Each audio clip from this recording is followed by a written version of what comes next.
जनाब। दर्शकों, जैसे कि हम सब जानते हैं कि चीफ इलेक्टोरल ऑफिसर ने जो कल प्रेस कॉन्फ्रेंस दी उसमें स्पष्ट तौर पर कहा है कि आगामी विधानसभा चुनाव में वो सब लोग अपना वोट कास्ट कर सकते हैं जो जम्मू कश्मीर में रहते हैं, चाहे किसी भी स्टेट या यूटी से ताल्लुक रखते हो, वो जम्मू कश्मीर में पढ़ते हो, रोजगार करते हो जिसको तिजारत भी कहा जाता है उर्दू में, या फिर नौकरी करते हो, वो अपना वोट कास्ट कर सकते हैं। उन्होंने एक असेसमेंट बताया कि करीब 25 लाख नए वोटर बनेंगे और वो अपना वोट बना सकते हैं और अपना प्रतिनिधि चुन सकते हैं। इस स्टेटमेंट के बाद कहीं ना कहीं टनल के उस पार जो सियासी जमातें हैं उनमें घमासान शुरू हो गया है।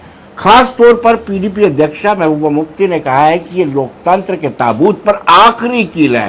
उन्होंने कहा कि इससे पहले डिलिमिटेशन कमीशन की जो रिकमेंडेशन आई उन्होंने ही लोकतंत्र का गला दबा दिया था और आखिरी जो ताबूत में कील ठोका है वो इस स्टेटमेंट ने दिया है। यानी तिल मिलाई हुई है।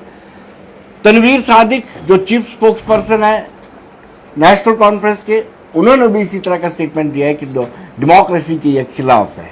लेकिन कहीं ना कहीं हम उनको ये याद दिलाना चाहते हैं कि जब वो हुकूमत में थे 5 अगस्त 2019 से पहले, जब 370 में बदलाव नहीं हुआ था, संशोधन नहीं हुआ था, 35 से नहीं हटाया गया था, तब इनको याद होगा कि इन्होंने वेस्ट पाकिस्तानी रिफ्यूजियों को वोटिंग राइट नहीं दिया था। वो वेस्ट पाकिस्तानी रिफ्यूजी जो टनल क्षमा कीजिए लखनपुर से उस पार जाकर के बचे थे, उनमें से प्रधानमंत्री भी बने, उप प्रधानमंत्री भी बने, लेकिन वेस्ट पाकिस्तानी रिफ्यूजियों को राइट नहीं दिया। आज इनकी तिलमिलाहट साफ जाहिर कर रही है। इनको वो दिन भी याद करने चाहिए, वाल्मीकि समाज को भी वोटिंग राइट नहीं था, गोरखा बरादरी को भी वोटिंग राइट नहीं था। लेकिन आज महबूबा मुफ्ती बार बार ये कह रही हैं कि अब गुप्पार अलायंस एक मरतबा फिर मीटिंग करेगा और next course of action decide करेगा कि इस आदेश के खिलाफ कैसे चलना है, आगे कैसे चलना है। इस वक्त फोन लाइन पर हमारे साथ राजेश गुप्ता जी जुड़ चुका है, विश्व हिंदू परिषद के कार्यकारी अध्यक्ष। राजेश जी, स्वागत है आपका। नमस्कार जी। राजेश जी, तिलमिलाहट कैसी है कश्मीरी नेताओं में? सर, ये नेता नहीं है, पहली बात तो ये है जी। ये पाकिस्तान के फाड़े के टट्टू हैं जी। जो जिनको के हम झेल रहे हैं जी। और ये लोकतंत्र की मैं समझूंगा कि एक, इसको मैं संज्ञा ही नहीं देना चाहता कि ये खामी है या कोई खूबी है कि ये लोग भारत में रह के भारत के टैक्स पेयर के पैसे पे मजे करके उसके बाद भारत की अखंडता प्रभुसत्ता के खिलाफ बात करते हैं और कई बार कानूनी प्रक्रियाएं इतनी लंबी हो जाती हैं कि इनको सजाएं देना मुश्किल हो जाता है। जी। ये जो स्टेज आप कह रहे हैं कि महबूबा मुफ्ती ऐसा कह रही है, इसको आप ये पूछिए कि इसकी बहन जो है कहीं साउथ इंडिया में रहती है, चेन्नई में, वहां वो वोट नहीं डालती क्या? राइट। आप पूछिए इसको ये पूछिए कि जिन टैक्स पेयर्स के पैसों के साथ ये सुरक्षा एंजॉय कर रही है एज एक्स चीफ मिनिस्टर, जो स्टेट के बंगलों में ये रह रही है, वो पूरे भारतवर्ष के लोगों का पैसा है। तो अगर ये भारतवर्ष के लोगों को यहाँ पर वोट डालने का अधिकार नहीं देना चाहते या उसके खिलाफ इनको कोई तकलीफ है तो सबसे पहले वो सुविधाएं छोड़े। उन सुविधाओं को क्यों लिया है इसने?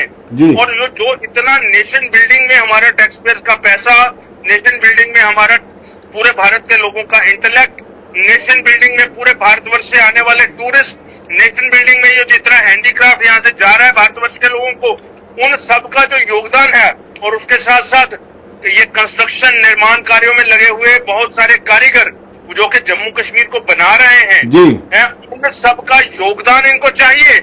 लेकिन वो इस जमीन पर अपना कोई राइट एक्सरसाइज करें, वो इनको उसमें तकलीफ हो जाती है। तो राजेश जी, माना जाए कि डबल स्टैंडर्ड है, इनका सेब बाहर भी बिकना चाहिए, उनके शॉल भी बाहर बिकने चाहिए। डबल स्टैंडर्ड है जी।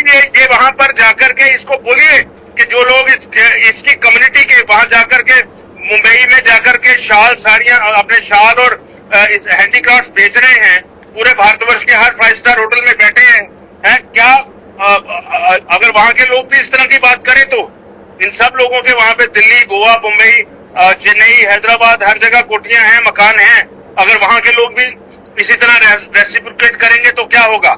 और ये इतने बच्चे जो हैं इनके बाहर नौकरियां कर रहे हैं, अगर उस ढंग से सारा समाज सोचने लग जाएगा तो ये तो भारतवर्ष में विघटनकारी काम है। तो ये एक विघटनकारी ताकतों का मुखौटा है महबूबा मुफ्ती। इसकी किसी भी स्टेटमेंट को ना तो सीरियसली लिया जाना चाहिए और ना ही बर्दाश्त किया जाना चाहिए। इन्होंने ये भी दोनों कहा है बात कि डिलिमिटेशन कमीशन की जो रिकमेंडेशन आई है वो भी लोकतंत्र के खिलाफ है। ये क्या लोकतंत्र को जाने, ये एक मुट्ठी भर इंतहा पसंद मुसलमान जो कि पाकिस्तान की शह पर काम कर रहे हैं, उनके माध्यम से देश को और जम्मू कश्मीर को के लोगों को बरगलाने का काम करती है। तो इस करके इसकी किसी भी बात को हम वैसे तो सीरियसली नहीं ले सकते, लेकिन ये जब ये भावनाएं भड़काने की कोशिश करती है तो उस वक्त इसके बारे में सरकार को जरूर कुछ ना कुछ सोचना चाहिए। राजेश जी, बहुत बहुत शुक्रिया आपका, धन्यवाद। तो राजेश गुप्ता, विश्व हिंदू परिषद से कार्यकारी अध्यक्ष। लेकिन आपको याद दिला दें कि 1987 में जब रिगिंग हुई थी, लोग कहते हैं कि ये भी एक कारण था जम्मू कश्मीर में आतंकवाद का। तब डेमोक्रेसी का गला घोटा गया था, तब इन नेताओं को उसकी याद नहीं आई थी। एक मरतबा फिर मैं याद दिलाता हूँ कि वेस्ट पाकिस्तानी रिफ्यूजियों को राइट नहीं दिए गए इन्होंने। यानी जैसे जो लखनपुर से इस ओर आकर के बसा, तो जो लखनपुर से उस ओर बसा उसमें एल के अडवाणी की बात करें, डॉक्टर मनमोहन सिंह की बात करें, इंद्र कुमार गुजराल की बात करें, वो देश के प्रधानमंत्री बने, उप प्रधानमंत्री बने, लेकिन इन्होंने जम्मू कश्मीर में बसने वाले वेस्ट पाकिस्तानी रिफ्यूजियों को राइट नहीं दिया, इन्होंने गोरखा बिरादरी को राइट नहीं दिया, वाल्मीकि समाज को राइट नहीं दिया। आज लोकतंत्र की दुहाई देने वाले ये नेता ये कह रहे हैं कि लोकतंत्र के ताबूत पर आखिरी कील जो है चीफ इलेक्टोरल ऑफिसर और सरकार ने ठोक दिया है। धन्यवाद।